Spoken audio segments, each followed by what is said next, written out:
Hello dear students, कैसे हैं आप लोग। उम्मीद करते हैं सभी अच्छे होंगे। आज जो हमारा टॉपिक है फिजिक्स का, वो फिजिक्स के फर्स्ट चैप्टर हैं प्रकाश का परावर्तन, रिफ्लेक्शन ऑफ लाइट। देखिए, रिफ्लेक्शन ऑफ लाइट में सबसे पहला जो टॉपिक आता है वह है हमारा प्रकाश। यानी कि प्रकाश है क्या। प्रकाश वह माध्यम है जिसकी सहायता से हम किसी भी वस्तु को देखते हैं, या ऐसा बोल सकते हैं कि जो प्रकाश वह एनर्जी है, वह ऊर्जा है जिनकी मदद से हम किसी वस्तु को देखते हैं। नेक्स्ट जो हमारा है वो है प्रकाश स्रोत। प्रकाश स्रोत क्या है। प्रकाश स्रोत यानी किसी वस्तु से प्रकाश निकले उसे प्रकाश स्रोत कहते हैं, या जिस भी वस्तु से प्रकाश निकले उसे प्रकाश स्रोत कहते हैं। आगे देखिए क्या है। आगे है आपका प्रदीप्त वस्तु और अप्रदीप्त वस्तुएं।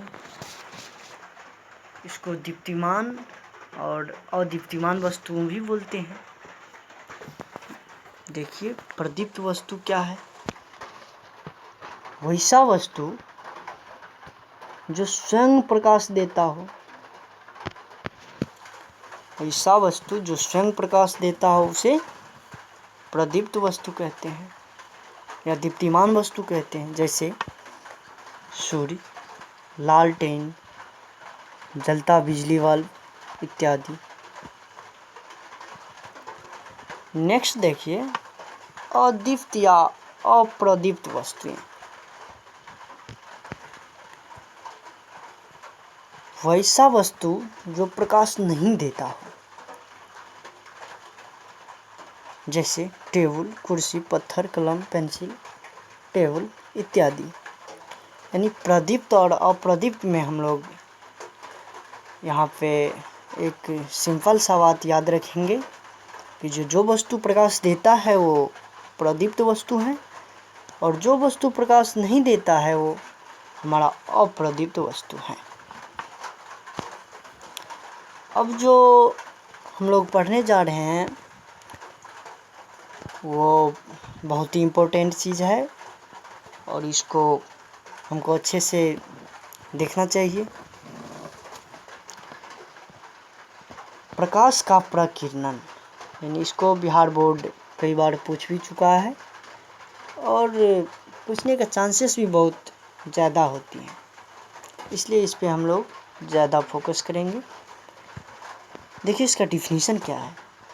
जब सूर्य की किरणें वायुमंडल के सूक्ष्म कणों पर पड़ता है, कह रहा है जब सूर्य की प्रकाश वायुमंडल के सूक्ष्म कणों पर पड़ता है, यानी धूल कणों पर पड़ता है, तो सूक्ष्म कण कुछ प्रकाश को रखकर फिर उसे वायुमंडल में चारों ओर फैला देता है। जब सूर्य की किरणें वायुमंडल के धूल कणों पर पड़ता है तो धूल कण कुछ प्रकाश को अवशोषित कर यानी रख कर फिर उसे वायुमंडल में चारों तरफ फैला देता है। इसी प्रोसेस को हम लोग प्रकाश का प्रकीर्णन कहते हैं। समझ गए बातों को। इस पर ज़रा अच्छे से फोकस कीजिएगा। चलिए नेक्स्ट देखते हैं।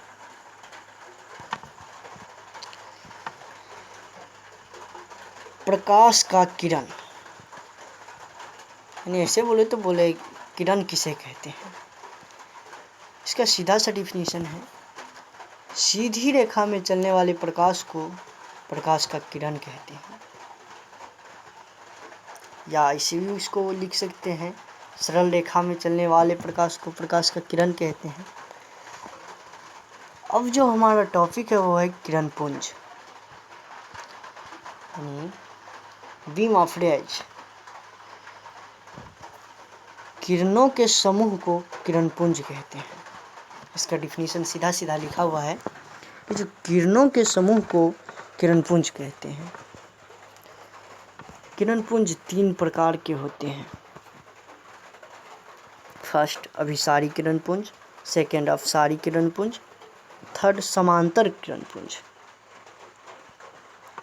अब हम लोग इन तीनों किरण पुंजों को बारी बारी से अच्छे से पढ़ेंगे ताकि हम लोग को एग्ज़ाम में कोई कन्फ्यूजन ना पैदा हो और हम लोग अच्छे से इसको लिख के चले आए। चलिए हम फर्स्ट को डील करते हैं जिसका नाम है अभिसारी किरण पुंज, यानी वैसा किरण पुंज जिसमें प्रकाश की किरणें एक बिंदु पर आकर मिलती है। जैसे सपोज ये रहा हमारा बिंदु, ठीक है, यहाँ से भी प्रकाश आया, यहाँ से भी प्रकाश आया, यहाँ से भी प्रकाश आया, यहाँ से भी प्रकाश आया, यानी इस बिंदु पे मिलता है। उसे क्या कहते हैं? अभिसारी किरण पुंज, जिसमें एक बिंदु पर आकर मिलती है, उसे हम अभिसारी किरण पुंज कहते हैं।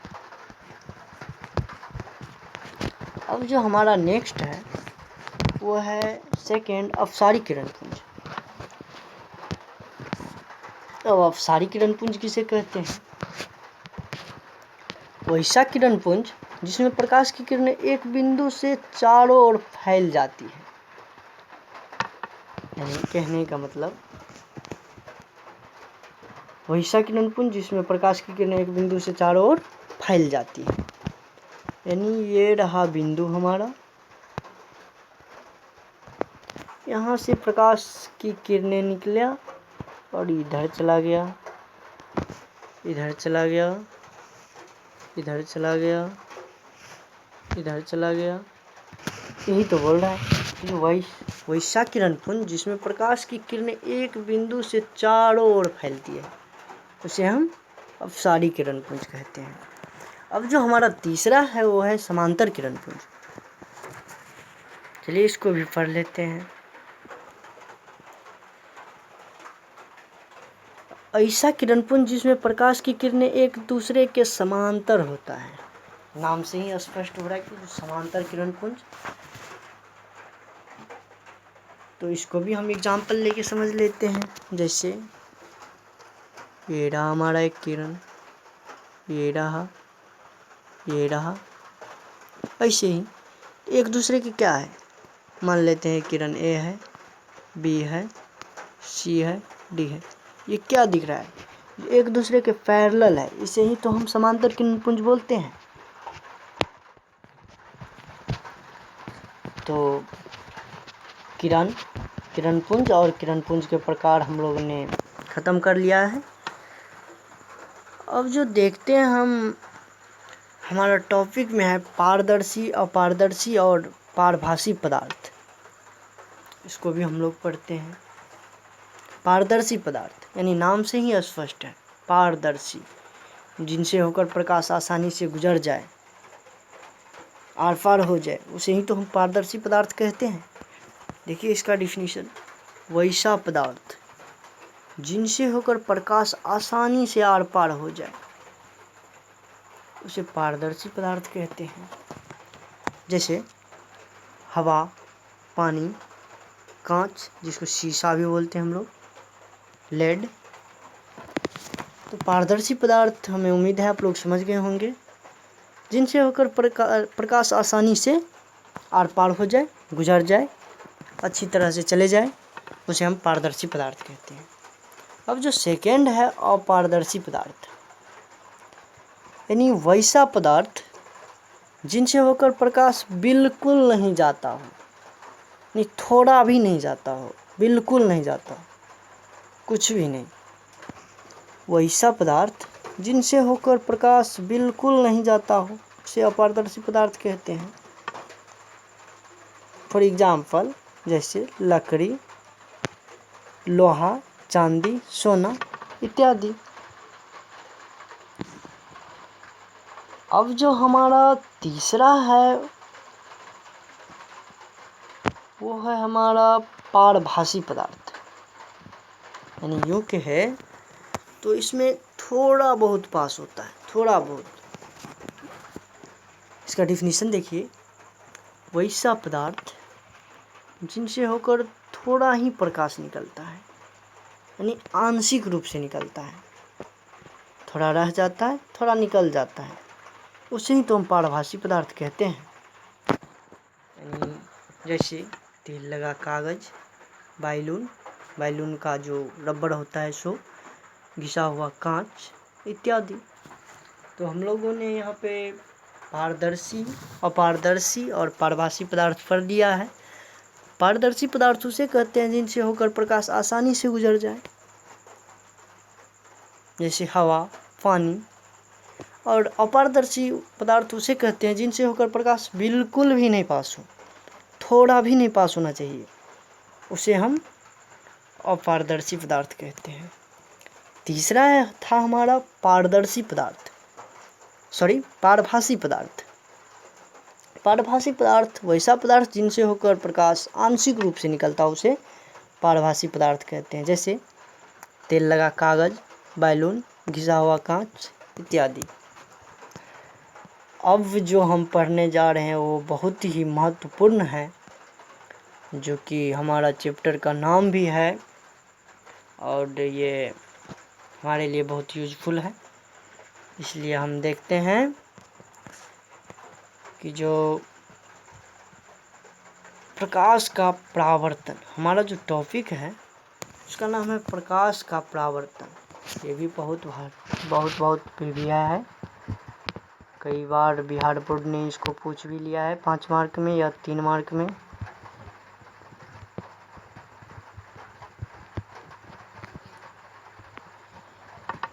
देखिए प्रकाश का परावर्तन होता क्या है।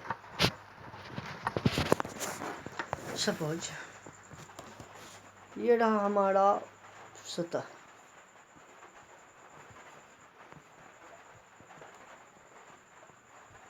यहाँ से मान लीजिए कोई किरण आया सतह पे और फिर वो वापस लौट गया, मान लीजिए वो बिंदु पर आया और ये इधर से आया, इधर से लौट गया। इसी प्रोसेस को तो हम लोग प्रकाश का परावर्तन कहते हैं। यही तो हम लोग को पढ़ना है, इसी में तो हमें 5 मार्क्स लाने हैं। तो देखिए आगे क्या क्या लिखा हुआ है, इसको अच्छे से समझते हैं, बारीकी से समझते हैं, ताकि हम लोग एग्जाम में को फाइट कर सकें। प्रकाश का परावर्तन का डेफिनेशन सिंपल है, हमने इसको अपने तरीके से बनाया है। जब प्रकाश किसी वस्तु से टकराता है, अभी हमने यही बताया आपको, जो ये रहा हमारा सतह और इस पे ये प्रकाश आया और पुनः लौट जाता है और ये इधर लौट गया, इसी प्रक्रिया को प्रकाश का परावर्तन कहते हैं। इसी प्रोसेस को प्रकाश का परावर्तन कहते हैं। आइए इस चित्र में देखते हैं हम लोग।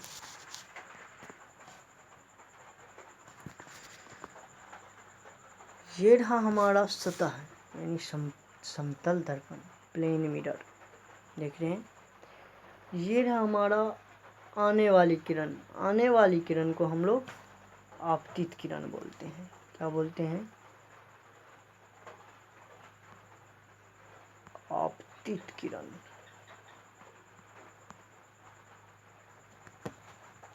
और ये जाने वाली किरण है जो लौट गई, इसको हम लोग क्या बोलते हैं? परावर्तित किरण।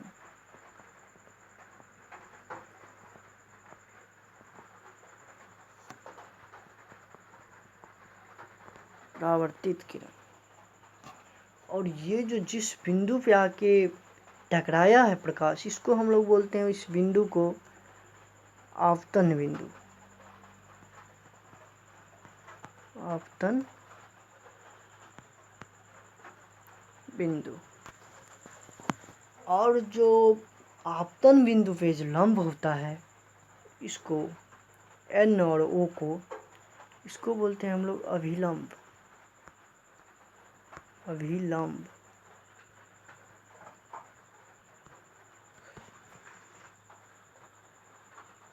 अभिलंब लिखने में यहाँ पे थोड़ा परेशानी हो रही है।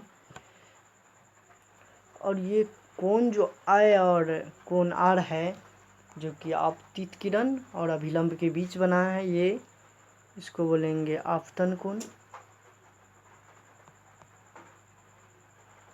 इसको बोलेंगे आपतन कोण।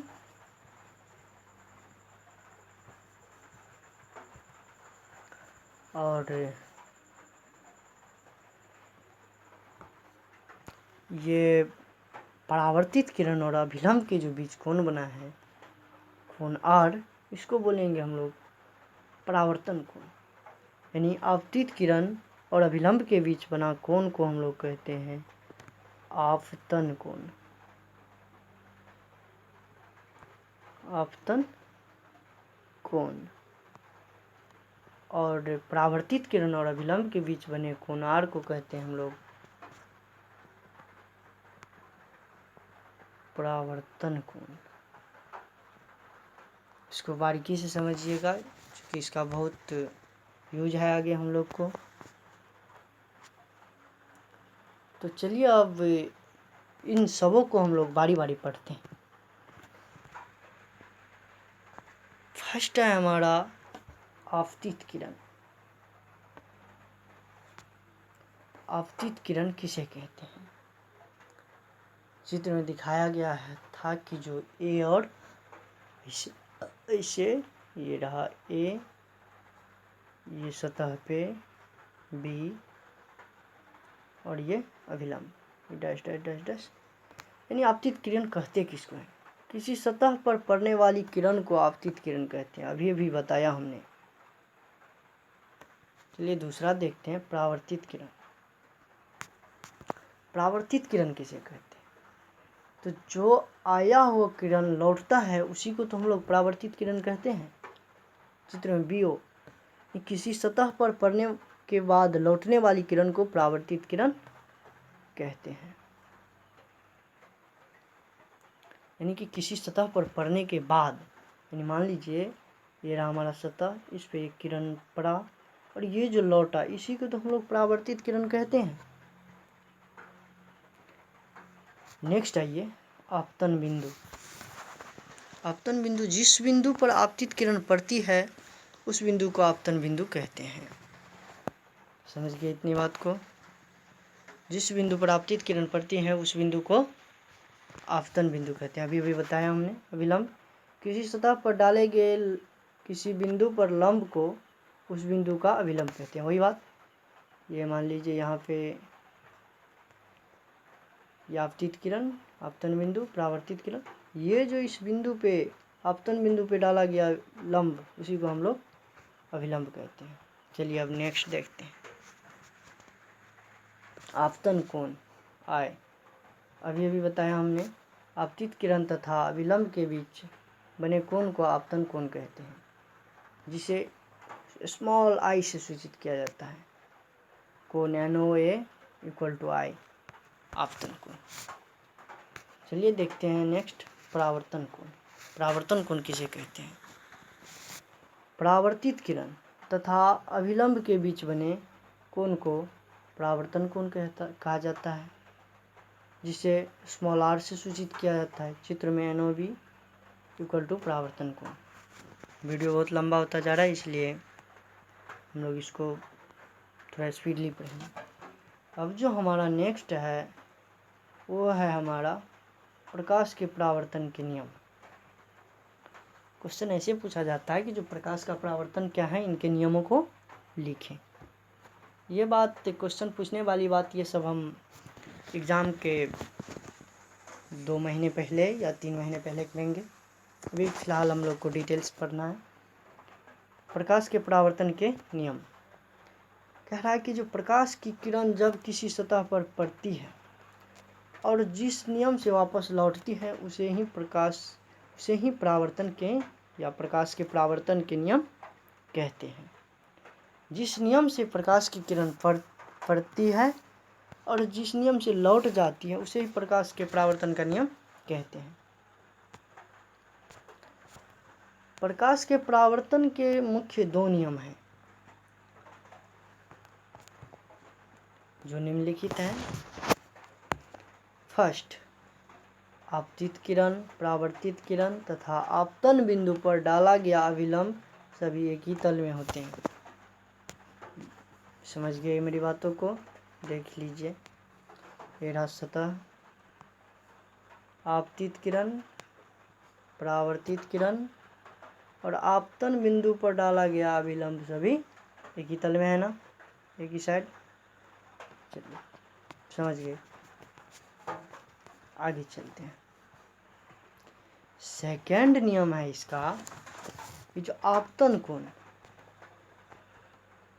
और परावर्तन कोण एक दूसरे के बराबर होते हैं। ये हमारा आपतन कोण I और परावर्तन कोण R, ये एक दूसरे के बराबर होता है। ये हम नहीं, हमारा नियम बोलता है, प्रकाश के परावर्तन का नियम बोलता है। तो इतना सारी कुछ आप लोग समझ गए हैं। अब जो नेक्स्ट क्लास होगा हमारा, उसमें हम लोग और अच्छे से डील करेंगे इसे आगे की टॉपिक्स को। चलिए आज के लिए इतना ही।